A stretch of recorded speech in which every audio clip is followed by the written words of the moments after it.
सार हम परिचय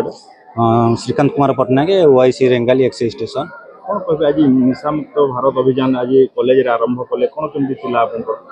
आज सरकार तरफ आज आमर सूरजमाल कॉलेज रे एक शिक्षानुष्ठान एठी आज आमर एक निशा मुक्त अभियान एठी कराइतला आमर शिक्षानुष्ठान रे एठी आमर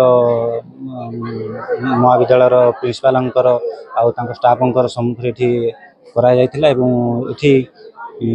कहर उद्देश्य है विकसित भारत का मंत्र भारत हो नशा से स्वतंत्र। तेणु ये शिक्षानुष्ठान मानक आज एक प्रोग्रामटा अवेयरनेस हिसाब से गोटे कराला जमी समस्त स्वास्थ्य भल रशारू समस्त जमी दूर रे। तेणु यहाँ गोटे अवेयरनेस प्रोग्राम शिक्षानुष्ठान आज यहाँ कर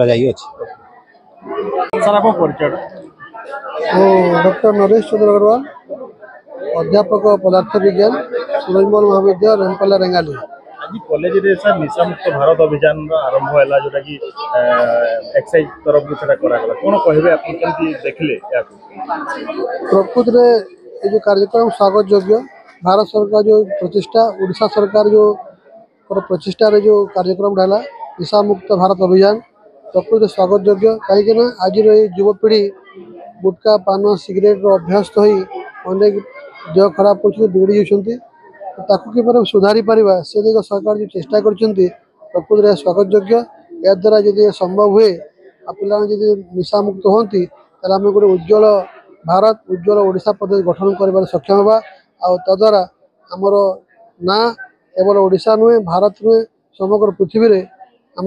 गोटे ना करवा जे आम ओडिशा एक निशा मुक्त प्रदेश रे परिवर्तन हो पार्ला बोली आपन परिचयटा मानसी चरिया +3 ग्रेजुएशन फाइनल ईयर काना कहबे आज का निशा मुक्त भारत रो अभियान रो अवेयरनेस प्रोग्राम अपन कॉलेज रे पहला करी करा गला काना कहबे ए जो निशा सरकार जो निशा मुक्त समाज जो गठन करबा लागि जिन पदक्षेपटा नै छन हमर कॉलेज माने सब समाज लागि तो एटा गुटे बहुत भल पदक्षेप निया जाइ छै आ इथिर द्वारा समाज के हमें भल समाज भाबरे गठन करि पारमा समस्त निशा समस्त छाड़बे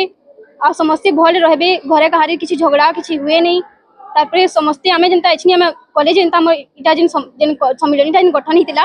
इटा जदि आमे बाहर की जगना जदि सब प्रचार करबा ताहेले सरकार भी जिन पदक्षेपटा नै छन ताहेले सिथिर द्वारा समस्त निशा मुक्त हेई करी समाजटा गुटे बहुत भल माने समाज रे परिणत हेबा सेथि लागि आमे इटा आज कॉलेज जिन कोनु सेथि आमे भी बहुत खुशी अछु आ आमे इथुर विषय लोग मान को किछि कहबा लागि जाउछु आ लोग मान को इटा कहबा लागि कहा जाउछि जे सरकार जिन पदक्षेपटा नै छन आमे सेही पदक्षेप के भल भाबरे जे गिनती करी आके बढ़बा से विषय आमे इटा कहना।